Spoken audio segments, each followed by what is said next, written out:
Hey, everybody, this is Jonathan Ogden, and you're listening to the What's Bruin Show. Hey, Bruin fans, this is David Singleton, and you're listening to the What's Bruin Show. Go Bruins. Hey, this is Wayne Cook, and you're listening to What's Bruin Show. Hey, guys, it's Chris Johnson, UCLA national champion. I need y'all to listen to the What's Bruin Show. These dudes are off the hook. This is Maurice Jones-Drew, and you're listening to the What's Bruin Show.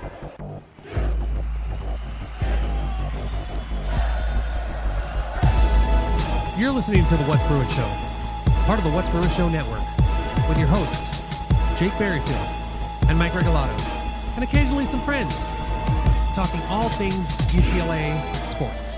And now, it's time for the What's Bruin Show. Well, hello, and welcome to What's Bruin. I am your host, Jake Merrifield, and I am coming to you just hours before UCLA kicks off against Utah, the Utah Utes at the Rose Bowl this evening. What is a Ute?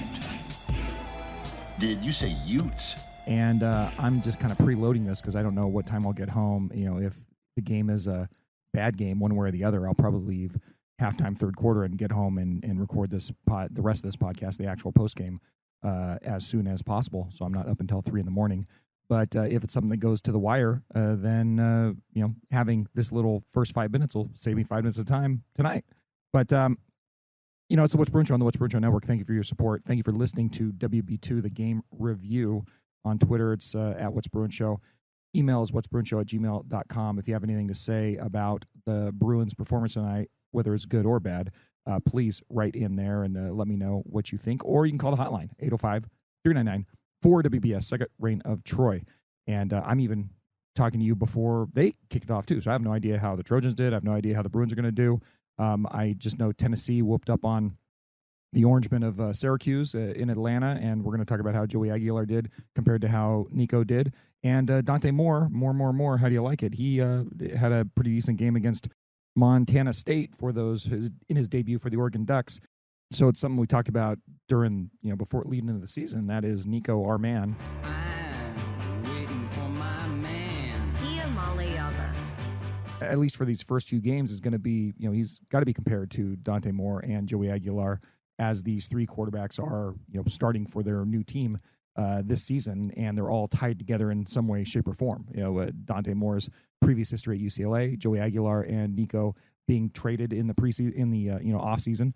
It's all crazy storyline. So you guys already know how Nico did at this point, and we're either really happy or we're lamenting it or somewhere in between. But we'll get to that in a minute because I did want to do that sort of a little talk on that sort of comparison. This is the post-game show. We'll be doing a post-game show after every UCLA game this year. I think I'm going to get to most of them myself, but Mike may have to pick up the slack on one or two of them as we go through the season, depending on what my schedule is, because I'll be out of town a couple of these weeks. But this post-game will be there for you either the night of the game or the morning thereafter, depending on what time it starts and what time I can get it recorded. And we thank you for your support. Of course, you can support the What's Bruin Show with just about your $2. $2. If you go onto the Patreon, patreon.com/What's Bruin Show, or the Substack, what'sbruin.substack.com. And, just for a little bit per month, you can send us into the future. We appreciate your support. We are an independent show out here, and I'm not looking to take on any ads or anything. It's just kind of, I'm doing this because I want to do it. Mike is doing this because, he's employed by Bruin Report Online, of course. But this is, of course, our little passion project, so we're keeping it going for you guys because we like talking about UCLA football. And I don't really have any other motivation other than to be able to say whatever the hell I want to say, whenever I want to say it, however I want to say it, and play stupid, silly drops like this,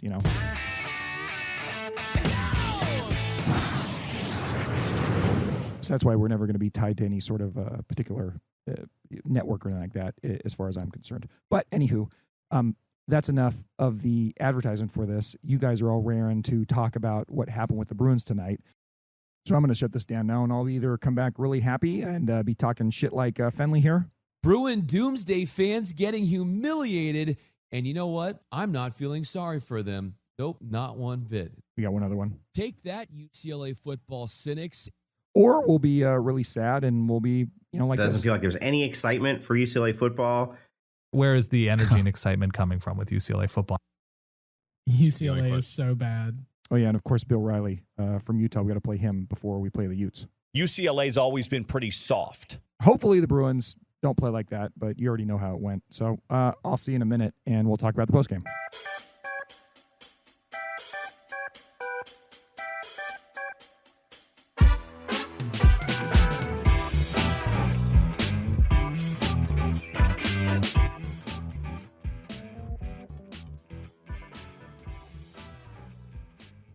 Okay, well, I guess we figured out the answer to that question pretty quickly.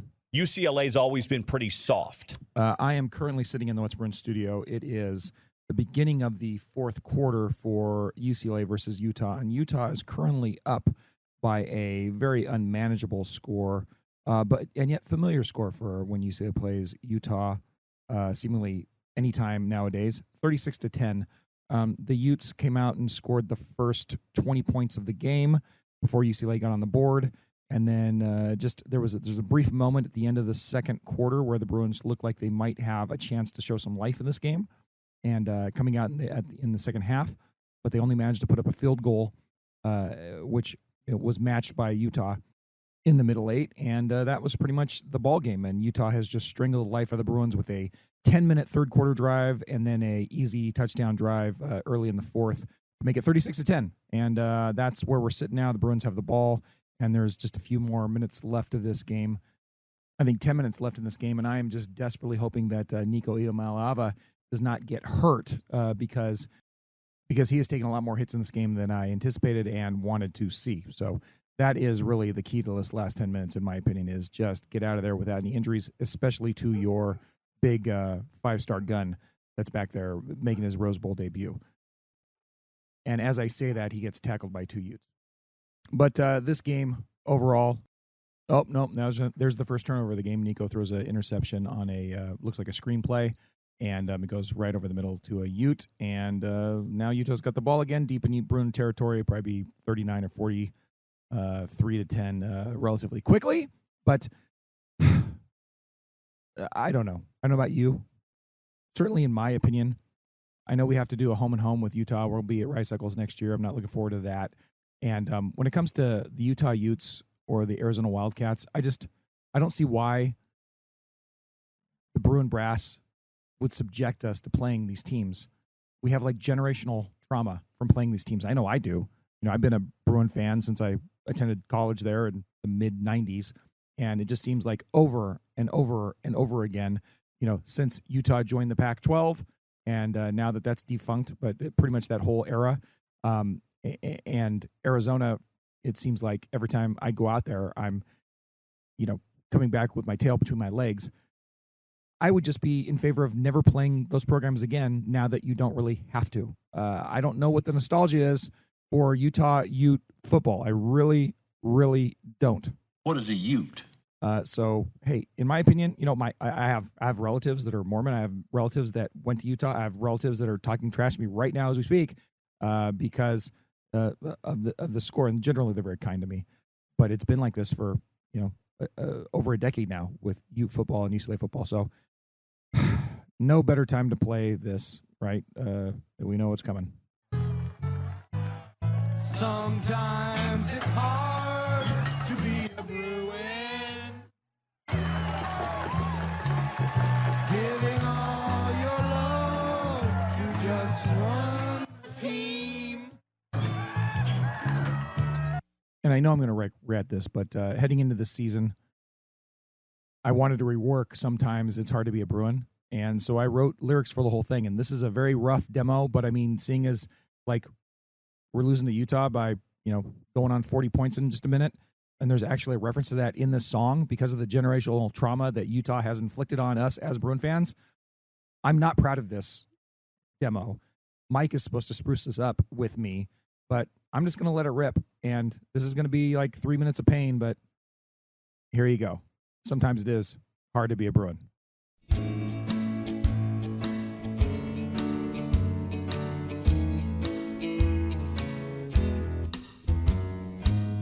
Sometimes it's hard to be a Bruin. Giving all your love to just one team. They'll have their good games and they'll have their bad games. Call them plays that don't fit any scheme. But if you love them, you'll forgive them.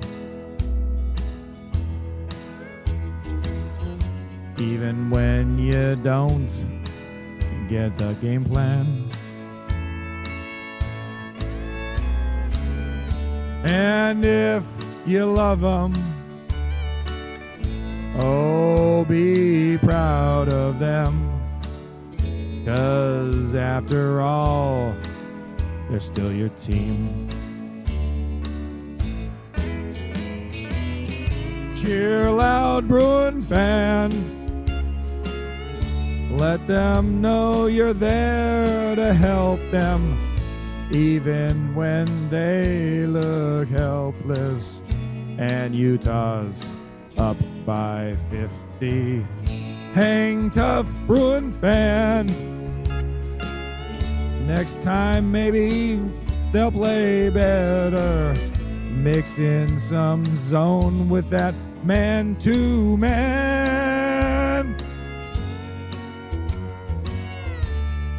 Hang in there, Bruin fan. Stay proud, Bruin fan. Show the Big Ten you love them. Keep giving all the NIL you can. Baby, stand tall, Bruin fan.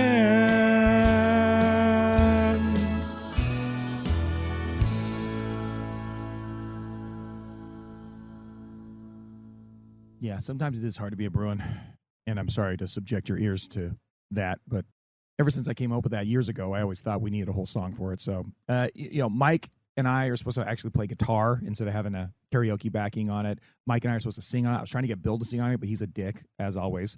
I was trying to get layers on there. So it'll change throughout the season, and hopefully we don't need to play it again until like week 5. Hopefully I can improve on it a lot before Penn State. Hopefully it'll be much better than the raw form it is now, but, I mean, this is just too much of a situation, right? 42-10 halfway through the fourth quarter for the Bruins and the Utes, and I mean that song just says it all, in my opinion, and so that's why I had to lay it down for you. But gee whiz, how many things that we were hoping for in this game did not come to fruition, right? This game went about as bad as it could go for the Bruins, and we'll detail those in a minute. But the silver lining of this whole situation is that, well, we were hoping the Bruins could take the world by storm and make some headlines and stuff and have a good showing against the Utes and then be on the national radar for the rest of September. Well, that is not in the cards, but at the very least, now they're under the radar for the next month. No one will give a lick about what UCLA does for the next month. And they have 3 very easy-ish winnable games. Obviously, at UNLV, they're going to have to play much better than they did tonight, but UNLV is not Utah, and they should be able to win that game, and that's the toughest of the 3 games that they play. Okay, so they're going to go on the road. They're going to beat UNLV at Allegiant next week, and gosh, geez, and then they're going to beat a really bad New Mexico team the week after that, and geez, I really wish Devin Dampier was still playing for New Mexico, along with that stupid offensive coordinator, because they really did show the Bruins something tonight. But Devin Dampier didn't even have to stress. He didn't have to do really anything in this game. We'll talk about that. Like, they didn't need Devin Dampier to win this game tonight. They won this game with their offensive defensive line. But more on that in a minute. The point being is they're going to beat UNLV next week. Then they're going to beat New Mexico the week after. And then they're going to beat a really poor-looking Northwestern team the week after that in Chicago. And if they don't, then this is a full-on, 5-alarm fire for this team for the rest of the season. But they should be 3-1 before anyone gives a lick about them again, before they go into that big matchup hosting Penn State on October 4th. So, the silver lining of all this is, yeah, they looked like crap tonight, and, it looks pretty rough, but they got a month to work on it and then see if they can have a better showing against probably the number 1 team in the country, or at worst, like top 3 in the country, Penn State. But that is a ways away, and they have a lot of time to improve. And I don't think that there's, we're without hope in this situation, even if this game was absolutely dreadful. Sometimes it is hard to be a Bruin. It doesn't feel like there's any excitement for UCLA football. I don't think anybody cares about UCLA football. UCLA is so bad. Where is the energy and excitement coming from with UCLA football? I don't like the fucking UCLA guys. You know Sorry. what? UCLA's always been pretty soft. Oh my God, my guys suck balls. You know it. If I suck balls, you are king of suck balls mountain. I lost my mojo. So we are patiently waiting for the end of this game. Utah's up 43-10 at this point and driving again because UCLA's defense cannot manage to stop anything that the Utes are doing because of the incredibly dominant offensive line performance by the Utah Utes this time. So, there's only 4 minutes left. I don't know if they're going to end up scoring again. Kaika Malloy has got to figure out some way to circle the wagons with his guys, as he did last year. I want to point out, I don't remember what game it was after, but I do remember very clearly a press conference that Malloy had early in the season, like sometime in the first third of the season when the Bruins were struggling. Obviously, they had beat Hawaii in that ugly game and then lost all those games to Indiana and then LSU and Penn State and all that. And it was at the Bruins facility, and Akaika was caught on camera. He pretty much was so emotional. He teared up talking about how proud he was of the guys he hit on defense and how they were going to play better. And the Bruin defense had been wearing a lot of the blame, even though the offense was the culprit last year of why they struggled for the most part.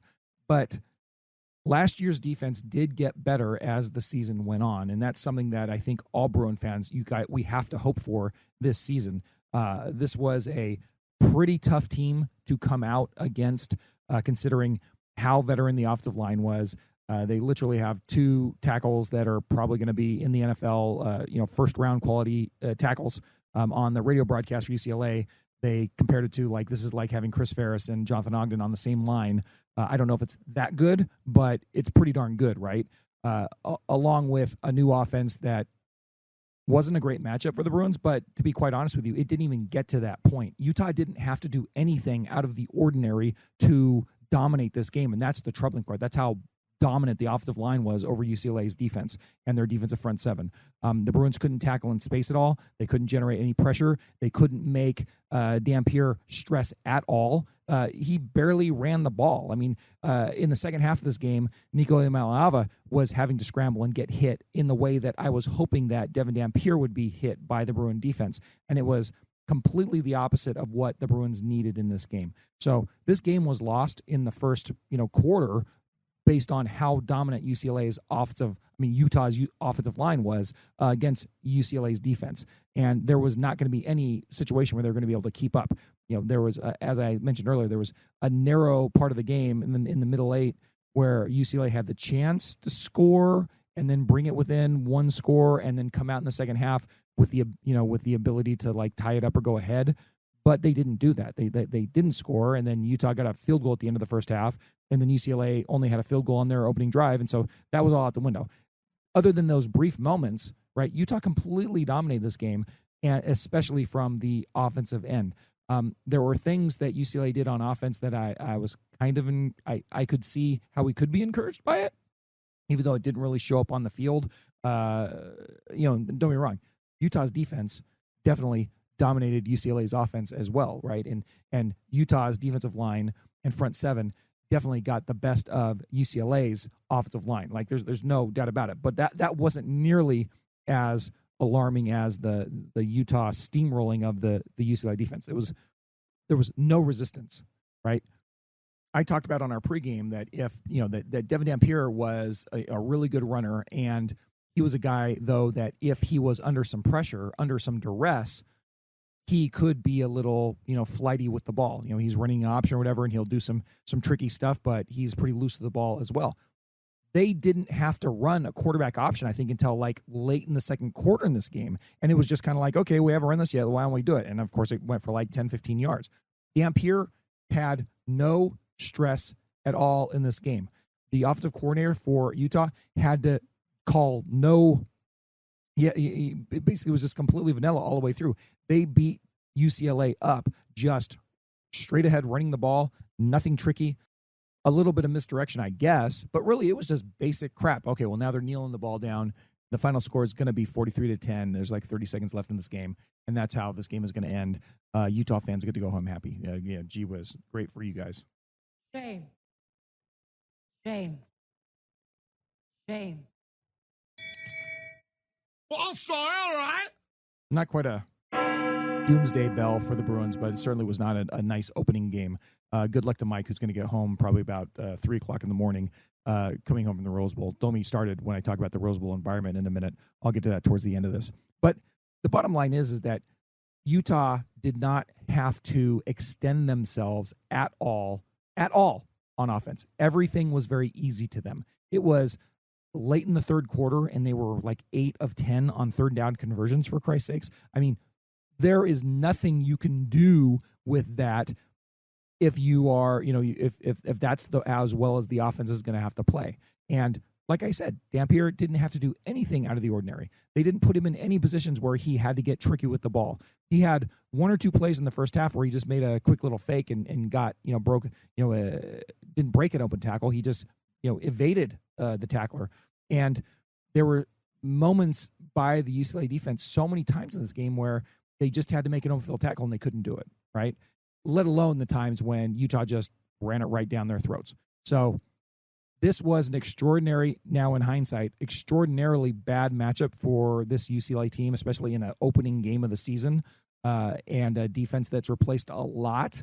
I don't think that we can be definitive about anything about this game, however, because it just looks like Utah is pretty good. I mean, at least the offensive line looks terrific, and I don't know if their offense is going to be any good because, they didn't have to strain themselves in this game, but it looks like they're pretty good overall, a pretty good team, and they just took it to the Bruins. So the Bruins were outclassed in this game for sure. That doesn't mean they can't get better, and it doesn't mean that they won't play much better against the next 3 teams they have on their schedule. And so rightfully, I think easily we should expect the Bruins to be 3-1 after 4 games. No one will give a crap. They will not be nationally relevant. There's no way they're going to be nationally relevant this season, but if we're talking about the Bruins' quest to get to a bowl game, the Bruins' quest to get to 7 or 8 wins, losing this game against Utah wasn't imperative. We talked about it on our show last week, and it's just important that in this first third of the season, they go 3-1. Well, you lost the first one, so now you got to win 3 in a row. If they lose another one, then it's like, okay, they're not making a bowl probably. We have to think about it a lot more, and this 1 year of Nico Reynolds is probably going to be a giant waste of time, but we're not there yet. They have the chance still to put themselves into a decent position. They have the chance still to improve a lot. And that's the thing about the offense. It wasn't a dead on arrival feeling that I had like I had against Hawaii last year when we were so worried about, what the Fredo Bieniemy system was going to be. The offense today wasn't great by any means. And it looks like Utah's got a pretty decent defense, in my opinion.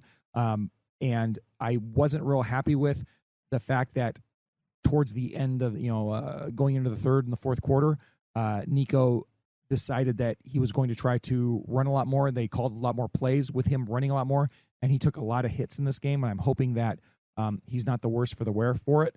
But the next 3 games, they should be able to be much cleaner and play a lot better and run the ball better and all that. But against this Utah team, they were not able to run the ball nearly effectively enough, right? It was, all the things that I was hoping UCLA could do to Utah did to them. And that's probably the most concise, the best way to say it. Nico's the one who took the hits. Nico's the one who was under pressure. Nico's the one who was, having to scramble for his life out there. And that's what we wanted David Dampier to do, and he did not have to do any of that. And that's really why this game was such a freaking domination for the Utah Utes yet again. Those damn people from Utah. Gosh darn it. Did you say Utes? Go Bruins, right? Go Bruins. What's up? Go Bruins. Go Bruins. Go Bruins. Go Bruins. Go Bruins. Go Bruins. Now that the final score is in, we can finally go through the actual total game stats, and they are not pretty. Total yards, Utah 492 to UCLA 220. Utah is very balanced, 200 yards passing, but almost 300 yards rushing. That's no bueno. UCLA balanced too, balanced and shitty. Passing yards were 136 and rushing yards were 84. Very clean game from both teams. Only 6 total penalties throughout the game. The game was so fast. They had more time in TV timeouts. I swear to God, sitting in the Rose Bowl for the first half that I sat there, there were way more time elapsed in the guy on the field with the stupid digital sign running down those TV timeouts than there was actual game time. I know there was more than 30 minutes of commercial breaks in that first half, and that first half ended up taking way longer than it needed to, being a national game. But I guess that's modern college football, right? But by the way, there's nothing more annoying to me than the TV timeout, kickoff, TV timeout, like one play in like 7 minutes. This is absolutely brutal. Meanwhile, back to first downs. Utah had 30 first downs, 14 of 16 on third down. 14 of 16. That could be an all-time worst for UCLA if we went back and check. I can't imagine a number worse than that. I just can't imagine it. Utah ran 80 plays. UCLA only ran 50. That's another thing where I'm not real sure we can make any conclusions about UCLA's offense at this point, other than Utah's defense is pretty good and UCLA needs to work on some stuff. But 50 plays, it's just not a lot. Not a lot to conclude about anything. I think that by the time you're down 20-0, which is where the Bruins were after 3 drives, and they only ran 15 plays or something. I don't know. They need an easier kickoff game, I think, other than this one in the season opener. But average yards per play for Utah 6.2, very not anything super impressive, other than they couldn't get off the field because they're 14 for 16 on third down. Meanwhile, UCLA is a paltry 4.4 yards per play and only 3 yards per rush. Utah averaged 5.3 yards per rush. Right, so there's the ball game right there. Oh, and yeah, by the way, Utah 6 for 6 in the red zone, time possession 37-28. So everything about what Utah wanted this game to be is what happened for them. They had the absolute dream, stellar, yes, let's go, perfect start to their season. I don't think Dampier threw to a wide receiver until midway through the third quarter. And, it just, everything went right for the Utes and nothing went right for the Bruins pretty much. Starting right around with that pass that was just barely over Mikey Matthews' fingers in the first quarter when Nico just barely missed him, right? That would have been a nice touchdown highlight play. Instead, it was nothing, and there was not a lot of highlights for the Bruins. In fact, normally at this point of the show, I would do a baller segment where you celebrate the Bruins and the good games they had. But I'm not celebrating a baller segment where a defense turned in a 14 for 16 on third down and the Bruin offense didn't even get to 250 yards. Like, there's no ballers in that sort of performance. And yet again, another game against Utah that I just never want to see again.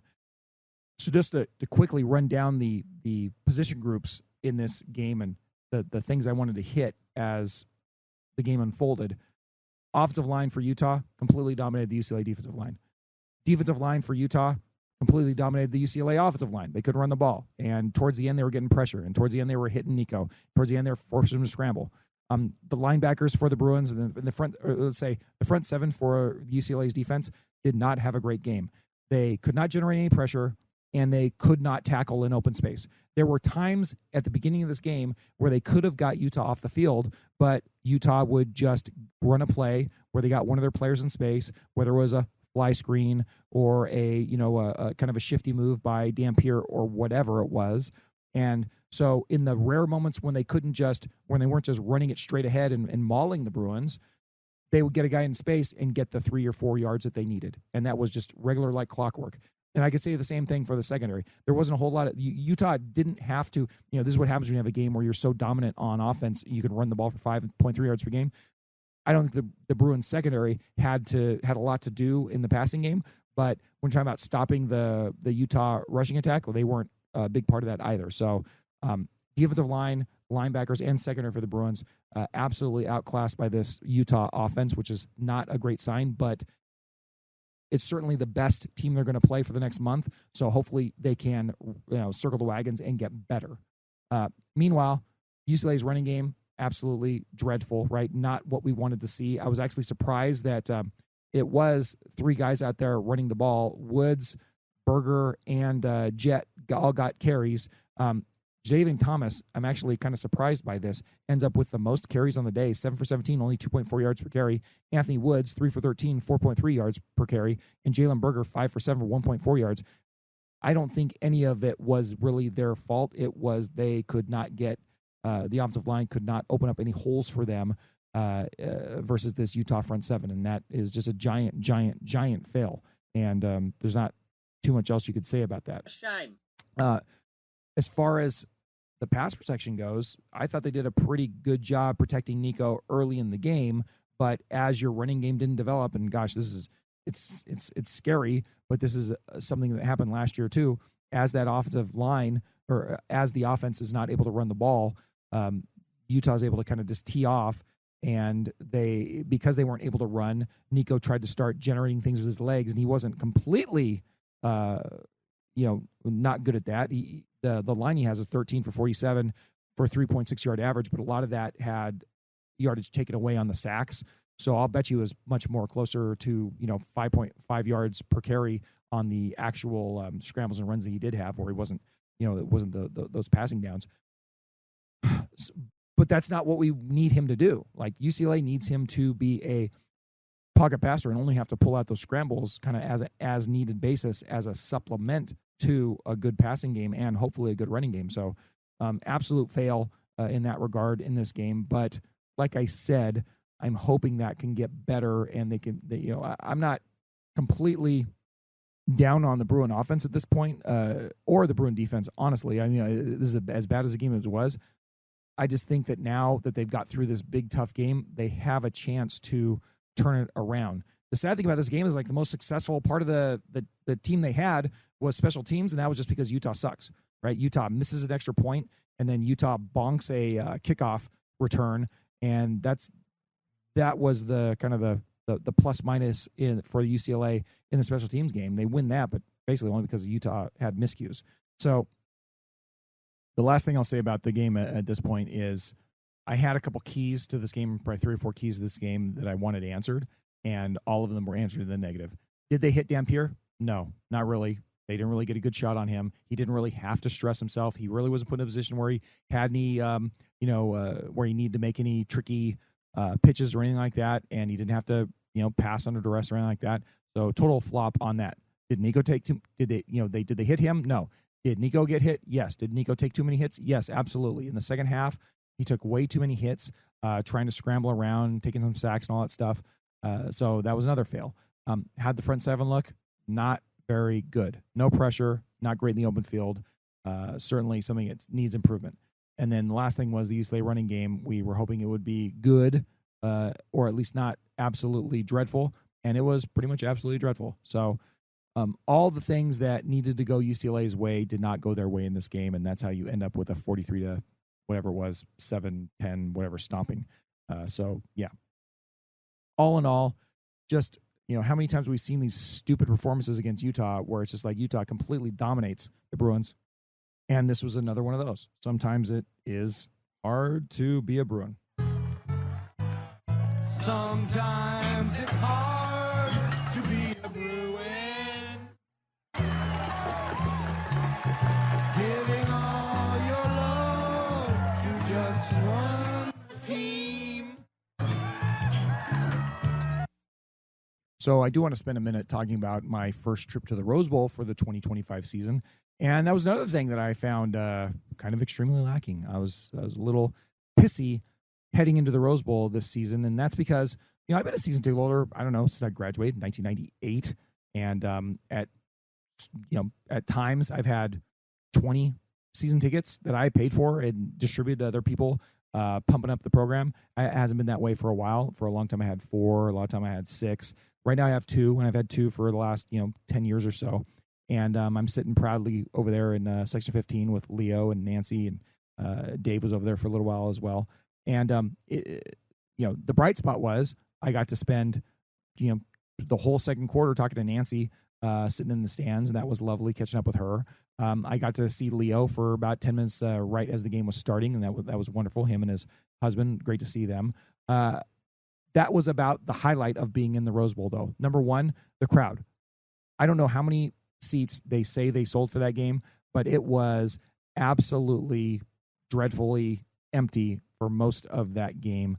And I think that there was a good chance that Utah outnumbered the Bruin fans there.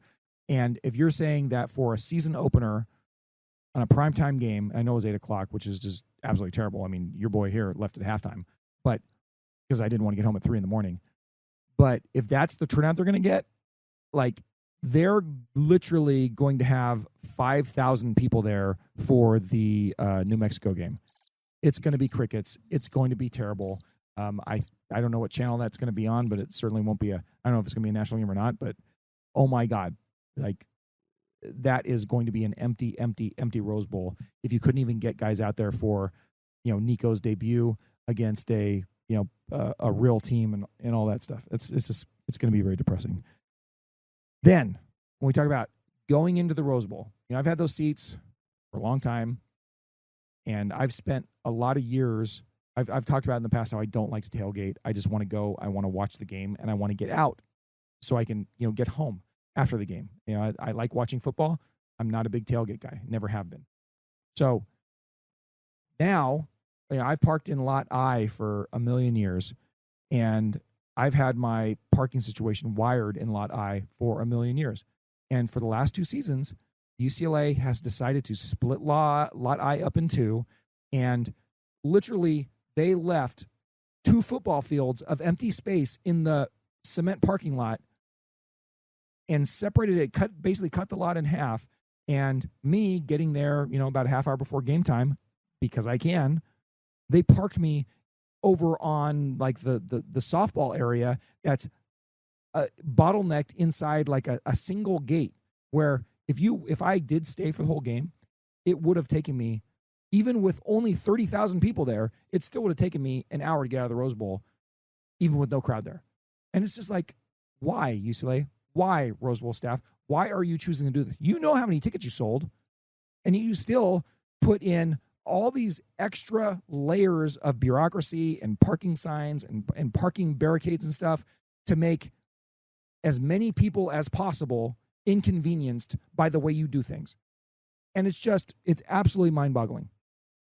Now, as far as like being in the Rose Bowl and going to your seats and all that stuff, the ushers, it's game 1. I understand they're a little, fastidious and whatnot, but that was all fine. The pregame stuff was cool. They had Eric Kendricks give a little speech that turned out to be completely in vain because the Bruins, were kind of DOA when it came against this Utes team. But all the rest of like the stadium stuff has been. They turned the lights out. They used the LEDs, and that was all fine and dandy. But it's just kind of hard when there's no crowd there, and it's just kind of deflating and depressing when you're actually in the Rose Bowl watching the game. And then when you're a fan trying to get into the game, it's kind of frustrating when they make it harder to get into the game, even though there's only 30,000 people there. You know how many tickets you sold. You know what you're anticipating. Make it easier for people to get in there. So, all right, I'm done with that rant. But it's almost midnight now, and I did put out the hotline, 805-399 for WBS, second round of Troy. God, they got over on their stupid, just barely FBS opponent this week. Screw you guys. But I'll get some phone calls, and we'll answer that, and geez, I guess we'll go from there. The first call is, I don't know who it's from, but I'm just going to roll it, and we'll see how it goes. Oh, Lord, that was an ass whooping and a half. Oh, it's Dez. And it was obvious from Jump Street. I understand talking to some of the Utah fans in the stands and, hearing like how that offensive line is and seeing it for what was going on and having a running back that was running all over us. I don't know what his run total was, but I'm pretty sure he damn near had 100 on his own. But it made our defense look bad. And play calling, I don't know if you could really do anything. I was saying, on the chat group that, we need to spy, and Jake was like, we are spying. And we need we need 007 to spy because it was bad. And the defense just could not hold water. The offense. I'll just stop Des right there. And yeah, exactly. That was my point about how easy it was for Utah. The UCLA defense was able to give no resistance whatsoever, where Utah, almost through 3 quarters, didn't have to do anything out of the ordinary, didn't have to stress themselves at all. UCLA was putting a spy on Dampier, but he didn't try to run the ball until almost till the end of the game. You didn't have to, because they could just run it straight ahead. And then when they needed to get a 3rd and 4, a 3rd and 3, or a 3rd and 2, they just put a guy in space and he'd break a tackle, or UCLA Bruin would just whiff on something, and they were they get a conversion, and that's how you end up with a 10-minute drive in the third quarter. That's how you end up with 14 for 16 on third downs, whatever godforsaken number was. That's how bad it was. Honestly, it's those guys coming together that's going to help. If Utah wasn't our first game, if we had an FCS or something like that to help midden those guys together instead of being thrown to what is practically the Wolves, maybe we put up more points. I walked out of there maybe the second play into the fourth quarter and about to hit the 210 to get home. But it was horrible. It was horrible to see. And I think I said originally in my last Pollyanna call, it's okay, Des. The first game will tell the rest of the season for the most part, and this is not telling.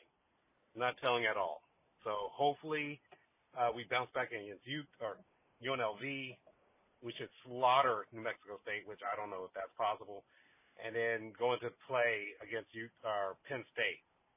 I think things will turn around, and I think we can do it. I think we still hit 10-2, but that's wishful thinking. But I'm still rolling with it. Go Bruins! God bless you, Des. They're not going to go 10-2. I guarantee you. I absolutely guarantee you they're not going 10-2, because they still play Penn State and Ohio State. So even in the most rosy of predictions, brother, they're not going 10-2.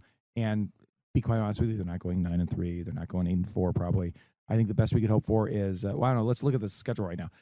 One thing Des did say, this game is not definitive of anything. This turned out to be a really hard game. I would just like to point out that we didn't know a lot about Utah before this game too. And there is a world in which Utah is actually a pretty darn good team. And I kind of am the opinion of that they are a pretty darn good team. I think UCLA's defense is really rough right now, and they need to improve drastically, but I think they can. But with that being said, look at Utah right now as Indiana was last year, in that nobody knew a lot about them, but they had the possibility to be a lot better, and they ended up being a lot better. So I think that by the end of the season, we're going to be looking at this Utah team, as long as they escape the injury bug, and be like, that's a pretty darn good team in the Big 12. That's a very real possibility. So it never feels good to play the stupid Utes. It never feels good to lose by 50 to Utah, in this case by 33 to Utah, to totally get outclassed by Utah. But it's a pretty goddamn good team, I think. I think they're a pretty darn good team. So don't take so much conclusion of what the Bruins' outlook is for the rest of the season. So look at the schedule. Let's go along with Des and count up the wins. I'm already saying right now the Bruins still have a very good opportunity to be 3-1 after the first third. Then they're going to lose to Penn State. Yes, 3-2. Then you got two, at this point, looking at this team right now, you can't say it's more than a 50-50 game at Michigan State or versus Maryland, but the Bruins definitely could win those games. So let's say that they win those games, okay? So now all of a sudden, you're at 5-2, okay? And I know this is the most rosy prediction possible, but Des, we're still at 5-2. And then you have at Indiana, you're going to lose that game based on what this team looked like today, 5-3. Hosting Nebraska, they beat them last year, I don't know, 50-50 game. But let's say in the most bright, sunny predictions, they could get bowl eligible versus Nebraska. That would be their 6th win, possibly, if everything goes swimmingly, right? If they're just a vastly improved team next week against UNLV, the most rosy of rosy pictures. They're now at 6-3, and then they lose to Ohio State, 6-4, and then 2 games against Washington, USC. We don't know. Washington, how did Washington do tonight? Oh yeah, they kind of won going away against the Rams. I think they were kind of in a dogfight. It was 14-14 at the half, and then they ended up winning 38-21. But the bottom line is, when talking about Washington, you told me that the Bruins are going to lose to Washington. I could see that, but I still think that's in the same vein as Nebraska. It's kind of a 50-50 game.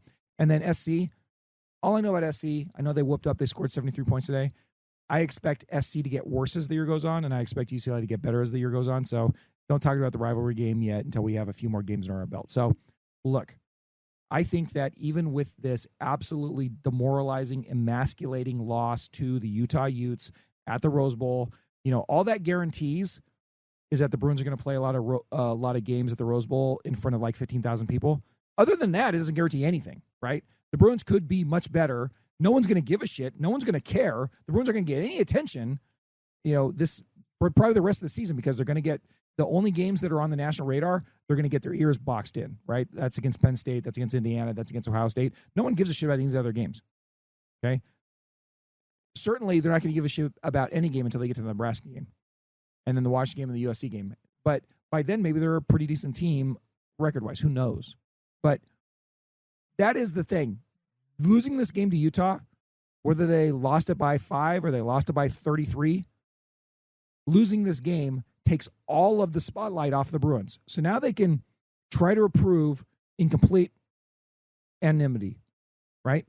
There's going to be some people keeping tags on Nico. But other than that, no one's going to give a shit about the Bruins now until they play Penn State, which will be a loss, but until they play Penn State.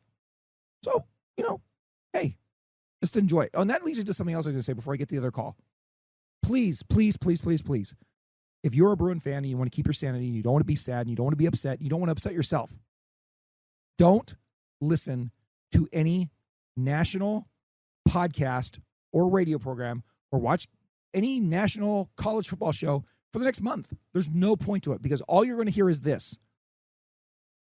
Nico Iamaleava shouldn't have gone to UCLA because the supporting cast sucks. He's going to lose. They're going to lose. And obviously he's a greedy kid, yada, yada, yada. It's going to be a lot of slander against Nico. Oh my gosh, this game against Utah justified that he made the wrong decision and that he should have stayed at Tennessee and yada, yada, yada. It's just going to be that for a month. So don't. Just delete Cover 3 and the Audible, and you shouldn't listen to Cover 2 anyway, but all those national things, God help you watch ESPN. Don't watch any of it. It's just going to make you upset. Read a book. Go, read some Hemingway, or, read a book on philosophy, or do something that makes you happy. Listen to a murder drama podcast. I don't know.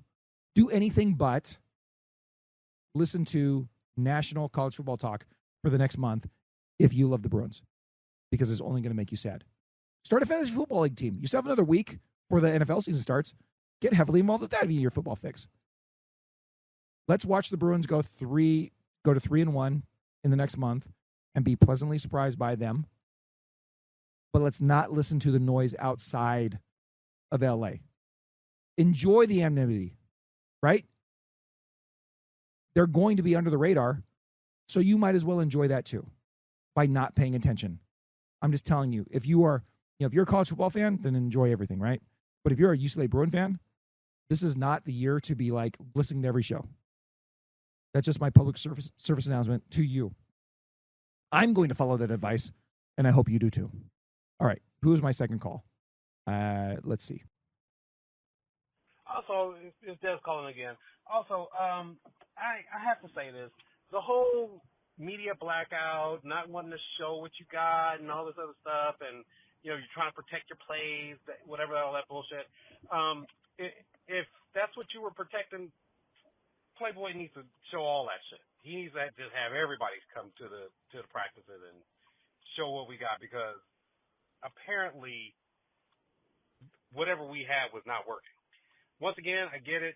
Utah has a great offensive and defensive line, and it was just, like it felt like old times in the Pac-12. We play Utah, we get our ass whooped. We should have had 2 years in a row where we beat them. Did you say Utes? I still blame Chip Kelly for not, recruiting. I'm venting at this point, but tis what it is. Go Bruins. Thank you, Des, for calling. I really do appreciate it.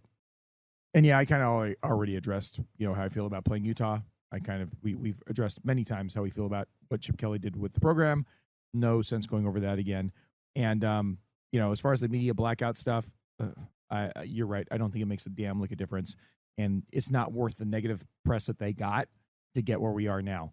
I will say this, not knowing anything about what they're going to deploy in this game, and seeing as you had a Bruin team that only ran 50 goddamn total plays, what a joke. I was surprised to see Anthony Woods making plays and featured out there. I guess I'm going to have to come up with a drop for him as well. Obviously, I want to see Jet play better. I want to see Tasty Burger play better. I want more highlights for Nico as well. Quasi Gilmer dropped a couple passes, or at least one pass. And Mikey Matthews, he looked good early. And for the first 5 minutes of the game, he was the only target that Nico had in mind. Hudson Habermill had a nice highlight play early in the first half, and then kind of went out for injury. And then I think he came back in. But there are guys on this team that I want to be rooting for, and I'm looking forward to next week where we get maybe a better chance for them to showcase themselves against a less good opponent, which is what they need right now. They desperately need a less good opponent, and that's what's on the schedule for the next 3 weeks. So we'll see how it goes. Oh, by the way, I had another call from Leo, but he called before the game filled with optimism, and I'm not going to play that because we know how it went. But let's just say that I saw Leo at the Rose Bowl, and Amanda is hubby Manny, and it was great to see those guys. And, whatever, Leo will call again, and we'll play him up there too. And he was wearing his What's Bruin show before the game, and I appreciate that, although he came into the Rose Bowl Stadium in a nice, handsome polo. But I don't know. There's not too much else to talk about with this game. I will try to rework the Sometimes It's Hard to Be the Bruin song. I apologize to subject your ears to that, but after watching this game, it just seemed appropriate to play the rough cut that I did have. And if you have any thoughts on that as well, I had Megan playing the violin, possibly on that as well. Although I didn't mix her violin into this mix, so it's a work in progress. And so I appreciate your guys' support. Please call the show tomorrow on Sunday if you have any thoughts. It'll make the show on Tuesday or Wednesday or whenever me and Mike record. Mike, it's only 11:47 right now here sitting in the What's Bruin studio, but I guarantee you Mike is still at the Rose Bowl, and I guarantee you Mike will still be at the Rose Bowl an hour from now because of the tragedy of an 8 p.m. national game where there is more time spent on TV timeouts than there is in actual playing time, especially when Utah is running it down your throat and the clock is spinning. Like, it was almost as if I went to my son Malcolm had a game planned for Granada on Thursday, and they had a running clock in the second half, and that's what it felt like in this Utah game. The clock was running, but the dreaded TV timeouts keep the clock from running, and there's just nothing you can do about it. So, unfortunately, we still have the Utes on the schedule next season. What is a Ute? But I'm just in favor of, let's not play any more games against the Utes. Let's not play any more games against the Wildcats. We don't need it in our lives for our own sanity, right? Just don't do it anymore. There's no point. There's no upside. There's no good thing about it. It's just been, I watched the Big Lebowski last night. We're entering a world of pain, okay? Walter is like he's a Jewish guy in the Big Lebowski, but he might as well just be the biggest, baddest Mormon Ute out there, and we're entering a world of pain. Am I wrong? I don't think I'm wrong. Okay, then. UCLA loses 43-10 at the Rose Bowl again to the Utah Utes. Gee whiz. It just feels like deja vu all over again. So, by the way, didn't even get into the quarterback comparisons of Joey Aguilar and Dante Moore and Nico, but needless to say, Nico came up on the short end of the stick of that spectrum this time around, but he was also the only one of those three that ended up in a game that, well, number one, he was a dog in the game. Joey Aguilar was favored by 14 points in his matchup, and Dante Moore by 30 in his bullshit matchup to Montana State. But obviously, both those quarterbacks played better, and this goes again to the point that I was saying, don't pay attention to the national stuff, because it's just going to be a lot of slander against our boy, and hopefully he has a chance to redeem himself and look a lot better in the next 3 games. But enough of that. We'll be back on Tuesday, I think, with a show, the pre-Utah and the post-Utah wrap-up. If any of you guys call the hotline, we'll play it on that show. Thank you very much for your support. 805-3994-WBS, Sacramento, Troy. And then we'll also be pre-gaming the UNLV game. There's now a plan in operation, and quite frankly, after this loss, I don't know if I really still feel like going. But there's a world in which I make it out to Allegiant, and I might drive out there and fly back in order to pick up meet my daughter at the airport at LAX, and as she comes back from Thailand after a 5-week sojourn the day after her birthday. So it sounds like a fun trip to me. I wanted to go to this UNLV game from the get-go. Even after this Bruin beating at the hands of the Utes, I still might feel like going. But certainly this game does give me some pause. Should I spend any more of my hard-earned money on the Bruins this season? I know if my name was Bill Shirley, the answer would be absolutely not. But I'm not Bill Shirley. F that guy. He's a dick. Until Tuesday, sometimes it is hard to be a Bruin. I love you all. Good night and go Bruins.